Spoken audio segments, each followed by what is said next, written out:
Okay, so far we did a crochet cast on, we did a knit on the front, knit on the back, so knit every row, and that creates this, they call a garter stitch. And then if you, why won't the camera focus? There we go. If you knit on the front and you purl on the back, that creates this very flat fabric that's called the stockinette stitch. Also, if you make sure you do something different on the first and last stitch, you can prevent stockinette stitch from curling in on itself. It's a very curly stitch, so it'll curl a lot this way. Now, if you're trying to make something that's tube shaped, that's actually beneficial, but if not, you want to do something like garter stitch on the very edges like this. And then the last thing is how to end your work. So if you watch a video on binding off, let me get my other needle. If you watch a video on binding off, the steps for binding off when you're knitting is you first start by just knitting the first 2 stitches.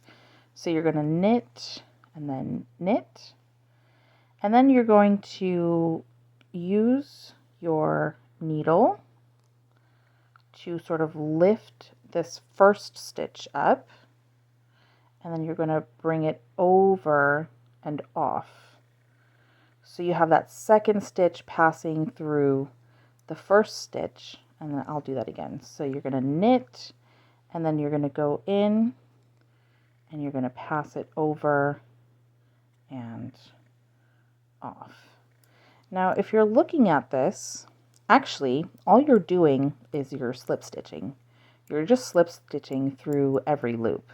So a lot of people do prefer, when they're doing their bind off, to use a crochet hook on the right side.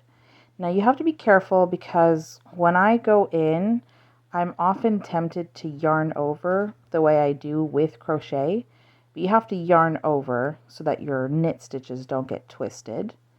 And then you don't need to use this hook to pass it over, the needle to pass it over, because you've got a hook and you can just hook it through instead. Same exact result, but slightly, instead of using the needle to pass it over, you're using the hook to pull it through. So I'm going to go in, I'm going to yarn under so that it's oriented correctly for a knit stitch, and then I don't need to pass it over, I'm just going to pull it through. So I'll just do that until the end of the row. I'm in knit mode, so I keep trying to use my needle to... I typically just bind off using knitting needles. I don't usually go get my crochet hook out just to do the bind off, but I have a friend who always does. So I will finish off this row, and then I'm just left with 1 loop on my crochet hook, or on my knitting needle if I was using a knitting needle. And then I will get out my yarn cutter, cut my yarn, and pass this all the way through, and end this the same way I end crochet, and then I will weave in this tail.